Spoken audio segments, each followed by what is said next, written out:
guys. This is going to be my review of the Batman. This has been a couple of weeks in due, to be honest. I've watched it a good while ago. I watched it the day it came out, actually, and yeah, safe to say I was very much looking forward to watching this. It's probably the first movie I watched back when cinemas have become normal again. So yeah, this is a film I really much looked forward to, and with all the hype around it, and the new cast and the new direction of the character as well. Now it's very interesting times, I will say. But yeah, this is going to be my review of the movie. So I'm going to go into what I liked, what I didn't like, what I thought of some of the performances of people, where I think it's going to go next, and also just give you my overall take on how good I thought the movie actually was in comparison to some other ones. So what actually did work for the movie, I thought what the movie was the first half, or the first two acts of the movie, was probably the best Batman movie we've ever seen. We saw everything's detective skill. We saw character development. We actually get to see him not at the end of his career, not at the beginning of his career, which is what we've seen quite often at the moment.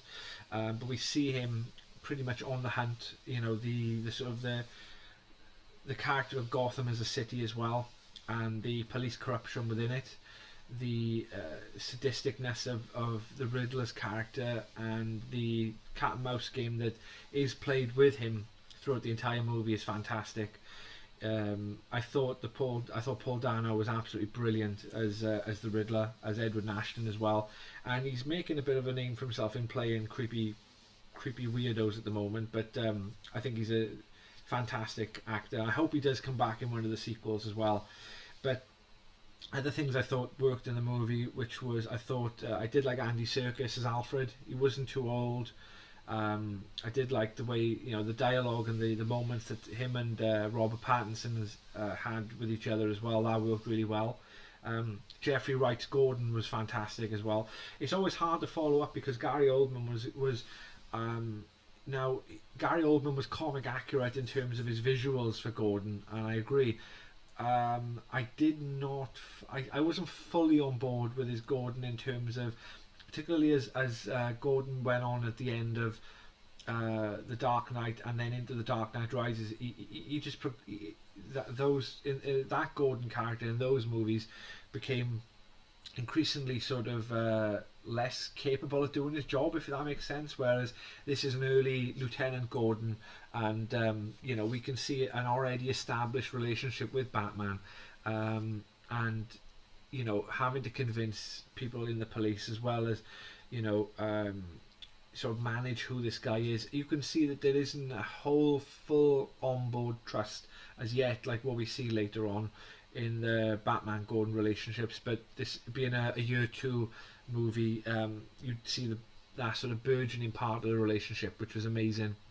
Now, the Selena Kyle Catwoman relationship was fantastic. That was effectively, for me, the centerpiece of the movie, which was Catwoman and Batman together, Selena and Bruce. Despite the fact that personally, I don't I'm not a big fan of Zoe Kravitz. I think that she did a fantastic job in the role as well, and I really do hope that she does come back and even gets her own movie as well, because I thought her character was brilliant. The the initial meeting, when she's looking to sort of find out some information and get into the safe, that scene was fantastic. The interplay of when they're in the Iceberg Lounge, in the Penguins Lounge, his nightclub, that's amazing. We see Selena using all of her skills in order to get what she wants as well, get what she wants out of Batman, get what she wants out of the scenario she finds herself in. So yeah, I really did like that. Another one thing I thought was fantastic and amazing performance was actually John Turturro as Falcone. Now, we didn't really get a Falcone, a full-fledged character in The Dark Knight. He was only there effectively to sorry, not the Dark Knight. He was in Batman Begins. Sorry, we only really got to see him. Tom Wilkinson was done a decent job, but Tom Wilkinson doesn't look like an Italian mobster, and he was only there to serve as the initial thrust for Bruce Wayne's Batman crusade in Batman Begins. But in this one, we see that he is very much part of that intrinsic corrupt nature of Gotham, where he's controlling the sort of the fund, the fund which Bruce Wayne's father and Wayne Foundation is using to sort of rebuild the city, where he's got access to that. But yeah, I thought his performance was amazing, absolutely sensational. Robert Pattinson I did like. I'll leave him now to last, because I thought his Batman was brilliant. I preferred his Batman to Christian Bale's Batman, and I'll talk about a little bit later on what I didn't like about the performance. But in terms of Batman, his stature, his size, the suit does. I know the suit does a lot of the work, but he's got that jawline, he's got the eye expressions as well. I thought he was great, and he really does suit the role quite a lot. And he is relatively young, so they could probably get another couple of movies out of him as well. So yeah, no, those are the couple of things I did like about the movie. Some things I think that they can do better next time, or what I didn't like, I would say, about the movie is I didn't like the Bruce Wayne appearance. I didn't like the Bruce Wayne performance as such. I understand that this is a year two Bruce Wayne, and he's not fully fledged as yet as the sort of playboy billionaire, but the obvious, not so much obviousness, but the sort of the line of the different shades of grey between Bruce Wayne, the real Bruce Wayne, the public Bruce Wayne, and Batman. There's not a whole lot of different shades. What you're seeing is you're just seeing the continuation of the Batman character into Bruce Wayne, which is, I know that they spoke as part of the movie about that, in which that Bruce Wayne is the mask and Batman is the real person. But there does have to be a degree of performance for the public in order for you to maintain your anonymity of what you're trying to do. And I just thought his sort of is not, I wouldn't say emo, but his sort of uncaring way in which he keeps himself, like his hair, the sort of think that he's not really a flash billionaire either, which I found quite strange as well. I think they missed an opportunity with that. I think they will probably correct that course in the next movie. But I think for the purposes of this one, this first movie, it probably does serve a purpose, but still it wasn't something which I was really fully on board with in the movie. The other one, unfortunately, was the Batmobile. I didn't like the Batmobile. I don't like it at all. I find it difficult to see, like when you see toys of it, it just looks like a standard car with stretched out two ends to make it look like a bat sign. It doesn't impress me, to be honest. I mean, some car lovers obviously love the fact that it's like a muscle car and it's revved up, but it's a hard act to follow. It's like we've probably seen the two best Batmobiles on and they've both been on screen. The 1989 Michael Keaton one, growing up, that is my favourite, but the most practical one that you probably would say is the best Batmobile overall would be the one from the Dark Knight trilogy, the Tumbler. And to follow that up was never easy. I mean, even the one in the Ben Affleck's Batmobile in the Justice League sort of Snyderverse is pretty good, pretty practical as well, and I would expect that more than what I saw on screen. But again, this is something that they probably will correct course with in the second movie. They'll, everything gets developed and pushed on. The suit will probably change. I thought the suit was amazing, by the way. I really did like the sort of the neck collar around the suit, which gives him that sort of hunched over appearance, which makes him look even bigger. Everything from the actual body of the suit as well was practical. I hope they do change the arm guards though, which I thought they were pretty crap, to be honest. But they don't necessarily have to have the razors on the end. They just need to be a bit more practical, than what they were, to be honest. It does look as if a billionaire has been to the military hardware shop and chucked it together. Whereas in the Dark Knight trilogy, he used an R&D department in order to put together the suit and everything he had, which makes more sense, you know. But yeah, the Batmobile, hopefully they'll change that a little bit, maybe, you know, make it look a bit better than what it did. Other things I wasn't a big fan of. I was not a massive fan of the comment, and I think it did. A lot of people have said the same.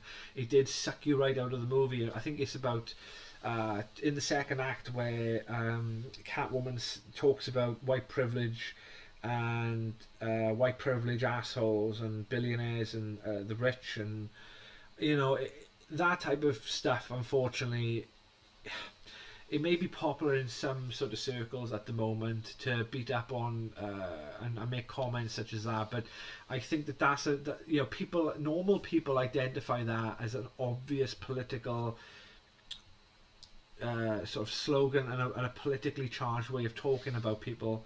And a lot of people sort of, in the screening I saw, a lot of people sort of groaned, or you know, sort of, you know, were sort of annoyed by the fact that that comment was in the movie, and it was totally unnecessary. You know, the fact that people in Gotham are corrupt is bad enough. You know, the fact that they happen to be white, or you know, it doesn't. It is what it is. You know, you know, I mean, the hero is white. You know, you know, and the other thing is what I wasn't a big fan of. I know it's a different dynamic, and I know that no other film has really done this, but is the fact that they've tried to tie the Waynes in, being billionaires, to tie the Waynes in as being possibly responsible for the way in which Gotham has been run. The fact that Bruce's mother, Martha, had been, you know, had psychiatric help. I wasn't a big fan of that at all, whatsoever. We see in movies, particularly comic book movies at the minute, that particularly villains are trying to be understood and rationalized.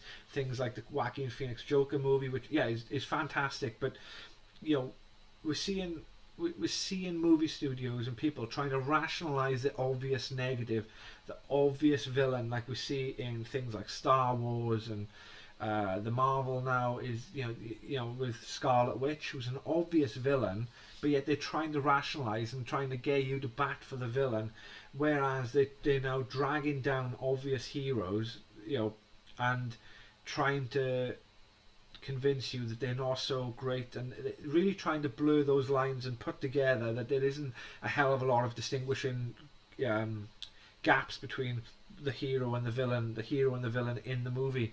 And the fact is, that's, you know, we go to see superhero movies for an obvious hero and villain factor. So if you're pushing them together closer, you know, it doesn't really make sense. I understand there are some comic book characters like Deadpool, which are obvious anti-heroes, like the Punisher, but it is accepted that, you know, when you've got the Punisher's a hero when you compare him to, say, somebody like Kingpin in the Spider-Man universe. He's a hero, but when the Punisher is in Spider-Man, confronts Spider-Man, he is the villain. There's no two ways about it. Same as in Batman. You know, you've got the character from the Nightfall saga called Azrael. Now Azrael is you know, similar to Batman, a vigilante, kills, but when put next to Batman, he is the villain. So there does need to be distinguishing factors, and I think that particularly this movie, tried to push them a bit too close, which I didn't really like, to be honest. But you know, effectively it did work out. Another thing, the final thing I'll say, I wasn't a big fan of, really. I thought the movie could have ended when Edward Ashton was apprehended. It would have taken a brave filmmaker to have ended it there without a big action set piece in the third act. I think the movie didn't need the last scene where Riddler's sort of incel school shooter type losers who hold up the convention and try and shoot the Black Mayor of Gotham, you know, which is just obvious, you know, sort of political undercurrent messaging, which again is a distraction. It is not, I wouldn't say it's an obvious turn off, but because I was so invested in the movie by that point, it wasn't an obvious turn off. But I would say that that is an unnecessary part of the movie. I think that the movie went on too long. 3 hours. Don't get me wrong. I take a 3 hour Batman movie, but I think for the general audience and for a good filmmaker, you should really be able to tell your story within about 2 hours, maximum 2 hours and 20 minutes. I think for this movie could have been cut down. I think a little bit. I watched it as if I was watching a mini series. To be honest, I was there, and I really did enjoy it. I think the next movie will definitely be cut shorter. And when you look here, and I'll show you here, particularly in the UK, the movie was rated a 15. I think that hurt its rating.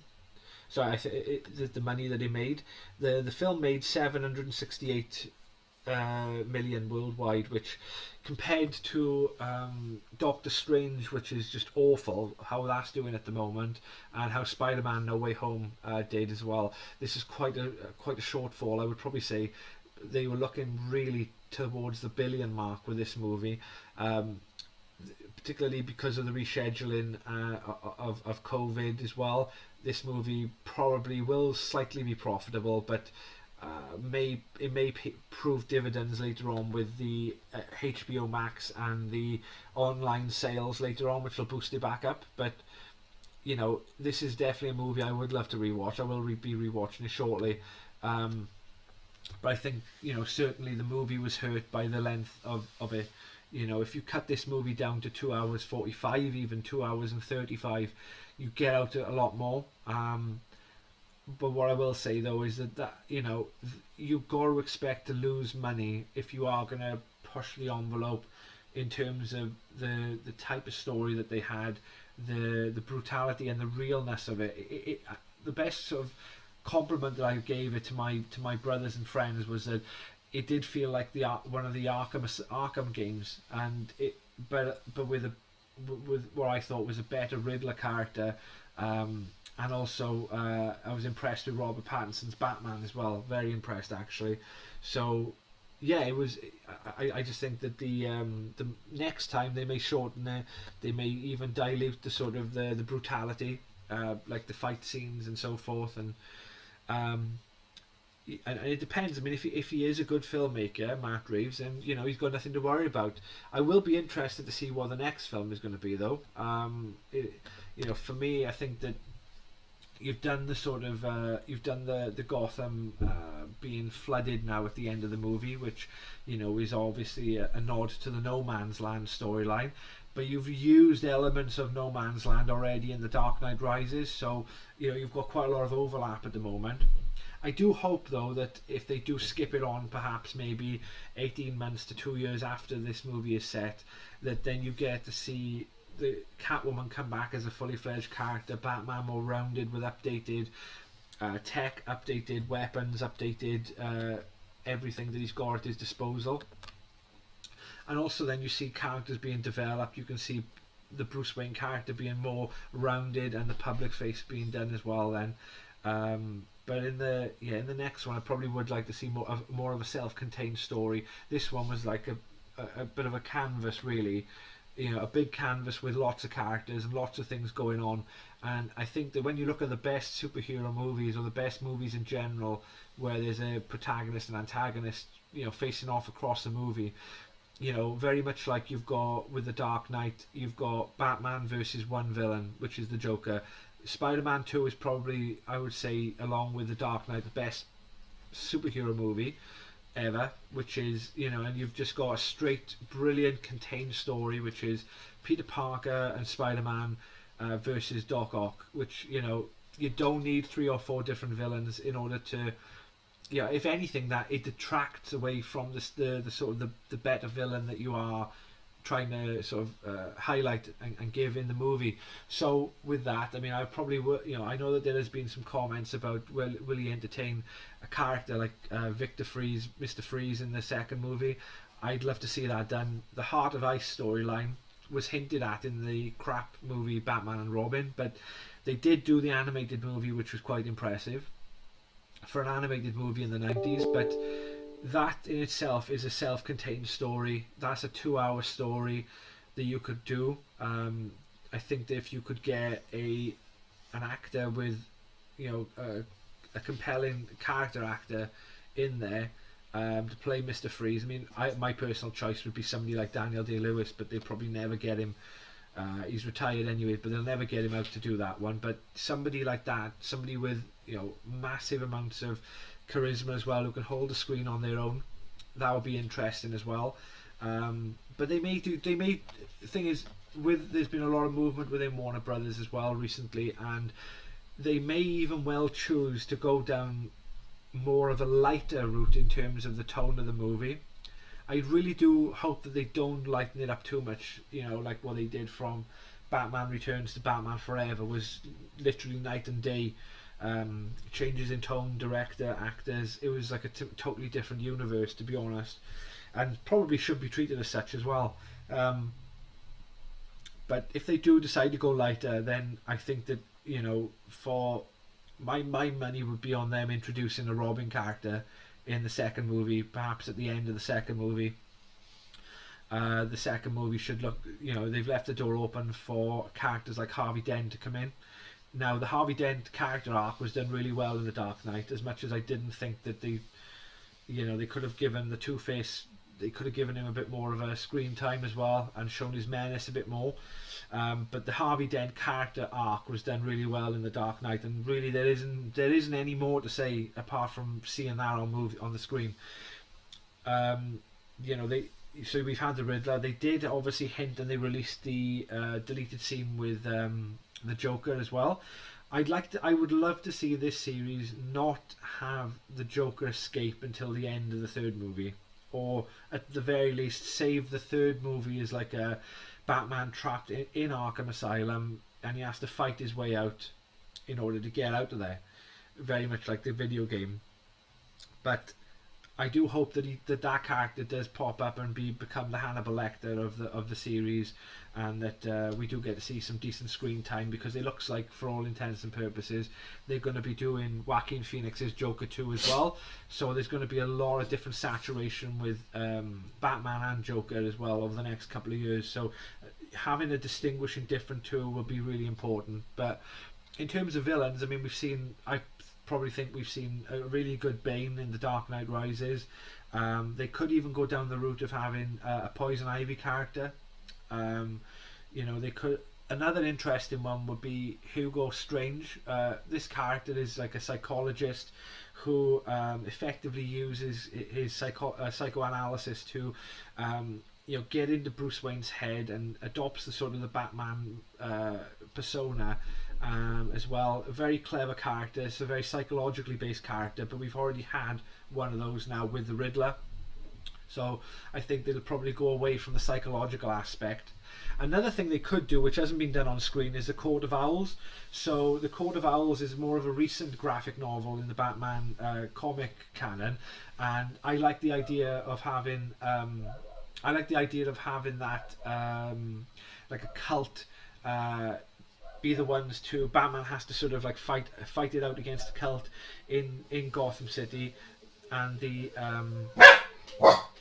have then the city to sort of defend against them, not knowing who's who, and knowing that this cult has infiltrated all the different levels of Gotham itself. Very, very similar to Batman Begins, in the sense of the League of Shadows had infiltrated every part of Gotham, but the Court of Owls do have their own agenda as well then. But yeah, I think that, particularly with this one, I mean, we've seen the sort of trilogy, the Christian Bale trilogy of Batman on his own. I would like to see Robin character come into this as well. I wouldn't like to see them go straight on to Nightwing, but either the Batgirl, I know that the Batgirl's got her own movie coming out soon, so that one can be left there to one side so she can have her own universe. But I would like to see a Batman and Robin in this existing universe, but it's hard because Robert Pattinson looks so young anyway. Who are you going to find to do that? But yeah, anyways, that's what I think is would like to see in the next couple of movies. Overall though, I mean, I think that this movie I would give as a 4.5 out of 5. I thought it was great. I really enjoyed the first half of the movie, but what brought it down was the third act, really. Stupid comments in the middle of the film about white privilege assholes.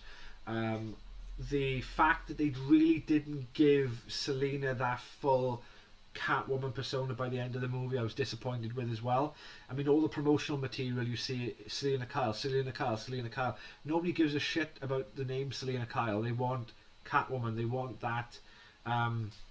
They want that persona, and I hope in the next couple of movies, in the next movie at least, they bring that fully formed character as well. Then, but yeah, I mean, I think it's a really good start to a trilogy. I would even say that this is a more impressive start to a trilogy than what Batman Begins was.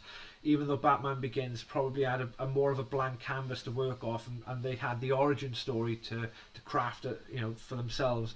I think this year two story, they did a fantastic job, and I was quite impressed with it. So yeah, 4.5 out of 5. I hope you enjoyed the film yourselves. Let me know what you thought of it, and everyone's got their own opinions about where the series can go, because there's lots of different ways and different versions of Batman and the character that people love.